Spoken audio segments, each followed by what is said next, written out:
हमें जो भारत का इतिहास पढ़ाया जाता है वो मूल रूप से दिल्ली के लिए, और इसीलिए हमें जो ज़्यादातर जानकारी है वो सल्तनत की है, मुग़ल साम्राज्य की है, ब्रिटिश काल की है।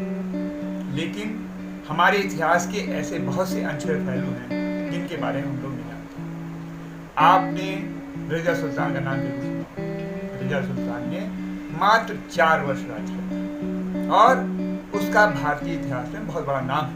लेकिन हमारे देश की ऐसी बहुत सी वीरांगनाएं हैं जिन्होंने बहुत दूर तक अपनी विजय पताका फैलाई और बहुत लंबे समय तक राज किया, परंतु उनका स्थान हमारे इतिहास में नहीं। रानी कश्मीर की रानी जिद्दा, रानी रुद्रमा,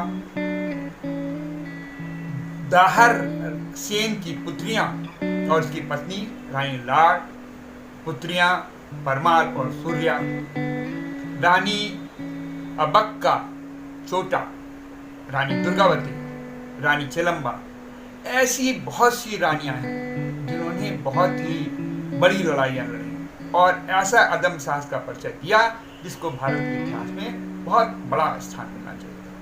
इसलिए मैं आज आपको रानी रुद्रम्मा की कहानी सुनाता हूँ। रानी रुद्रम्मा काकातीय वंश की रानी थी और उनका राज्य वर्तमान आंध्र प्रदेश और तेलंगाना था।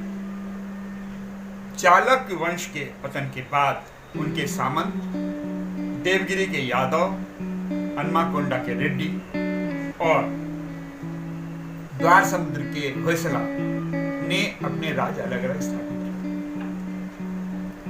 किए। रेड्डी जो कि काकती देवी की पूजा करते थे, उन्होंने अपने वंश का नाम काकातीय रखा और उनकी राजधानी नमगुंडा थी। लेकिन बाद में उन्होंने अपनी राजधानी वहां से बदलकर ओरुगल्ला कर दी, जो वर्तमान में वारंगल है, और इसको अपना नया राजधानी बनाया। रानी रुद्रम्मा काकादेव राजवंश की राजकुमारी थी। वो राजा गणपत देव की अकेली संतान थी।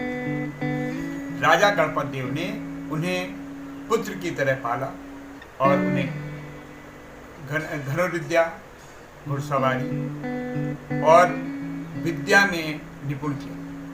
उसके साथ साथ वो 14 वर्ष की आयु में अपने पिता के साथ उनके राजकाज में हाथ बटाने लगी थी। रानी रुद्रम्मा हमेशा पुरुषोचित वस्त्र पहनकर आया करती थी। राजा गणपत देव काकातीय वंश के प्रभावशाली शासक थे। वर्ष 1261 में जब राजा गणपत देव ने रानी रुद्रम्मा को सिंहासन सौंपने का निर्णय लिया, तो उनके कुछ सामंतों, मंत्रियों और परिवारजनों ने उसके विरुद्ध विद्रोह किया। उन्होंने कहा कि मैं एक स्त्री के अधीन कैसे कार्य कर सकता हूँ। अतः इस विद्रोह को लेकर कुछ षड्यंत्र भी हुए, किंतु अंततः रानी ने उन सभी षड्यंत्रकारों का दमन कर दिया।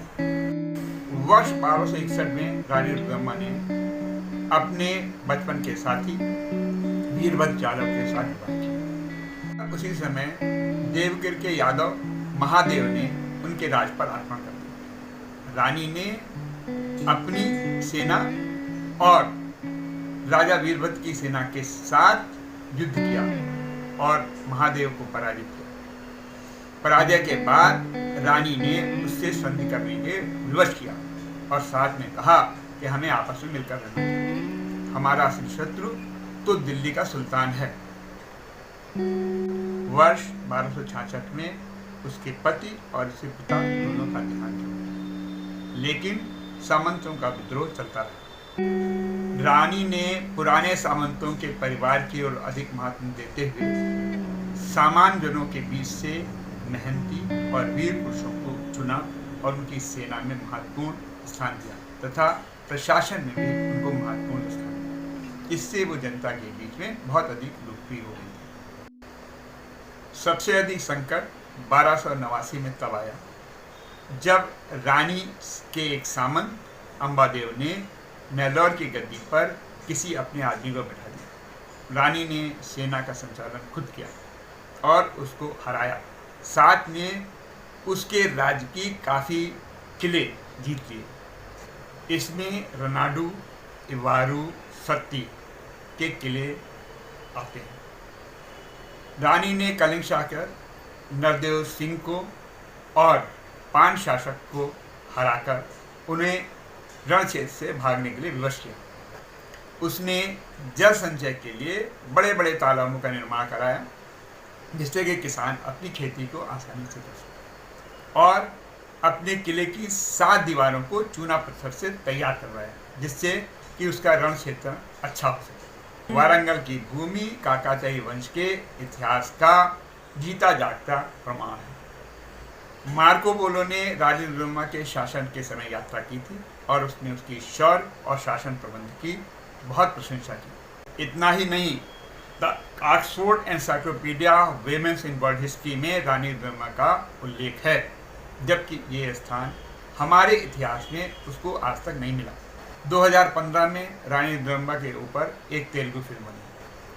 वर्ष 2007 में स्त्री शक्ति पुरस्कार की उप श्रेणी में रानी रुद्रवर्मा का नाम जोड़ा गया। यह पुरस्कार प्रशासनिक कौशल, शक्ति, शौर्य और अच्छे कार्य के लिए दिया जाता है। धन्यवाद।